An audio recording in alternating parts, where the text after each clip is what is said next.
In English 1, I'll be sending all of your homework assignments to Google Classroom, but sometimes those assignments will come from EdLearning, which is the online platform for our Into Literature textbook.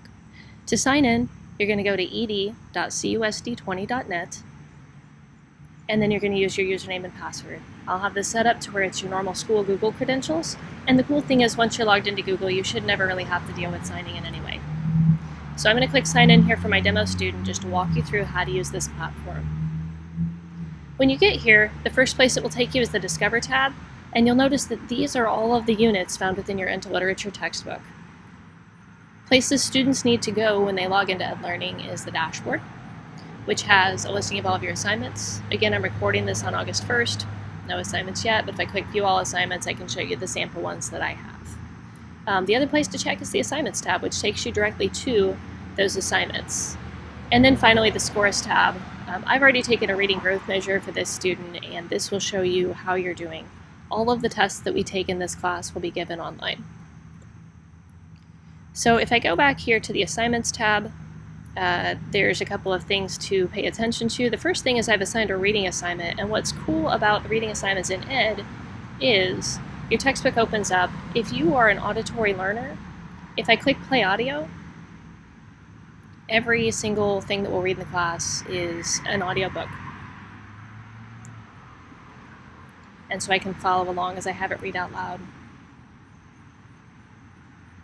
And so I think that that's a really cool feature. The other thing you can do, and you can do this in your hard copy textbook just as well as you can online, is I can highlight things. So if I'm looking here at the word discordant and how it's used, I can highlight this sentence, and when I highlight it, I can also add notes.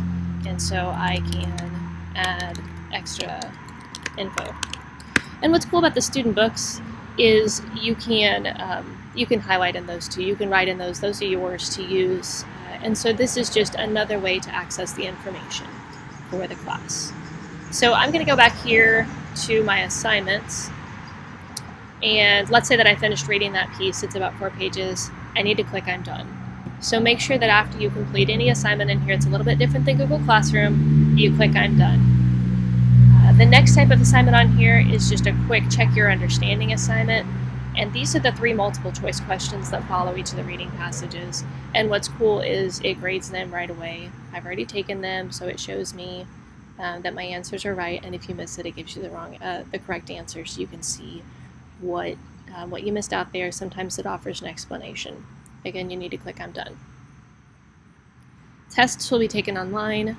A test will look something like this, and what's cool is these are open book, and so I'm expecting that you can either use the book in EdLearning. They have an online version of the textbook right there, and so if you've been taking notes and highlighting, that would be an awesome resource for you. But you can also use the hard copy of your textbook, and it's important that you do use the textbook. Don't try to take these tests without, because a lot of times it asks very specific questions.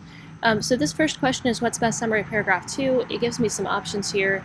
If I click here to launch Quilt of a Country, I can go back and I can look at paragraph 2, which starts with the reality is often quite different, and I can find my answer there. And so that is really useful. Okay, and so finally, I'm going to just close out of that for a second and go to the interactive grammar lessons and writing lessons. These assignments look the same. They all check your work as you go, and so if we're going to work on sentences, avoiding fragments and run-ons, I'm going to read this section here and then go through the work. If you're familiar with Go Math, what's cool is it gives you a chance to practice and then an opportunity to check your answer right away. So waiting for your phone call, that's a sentence fragment. I'm going to click check, and it will give me the answer there. Down here it gives me an opportunity to do this. Again, with all the other assignments, you have to go back and mark I'm done when you're done. These are graded for completion. Those assignments are. And so the more you practice, the better you're going to do on the selection tests.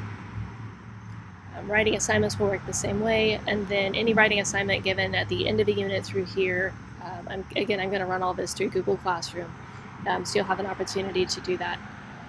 If you have any questions on EdLearning, let me know, and we'll get them sorted out.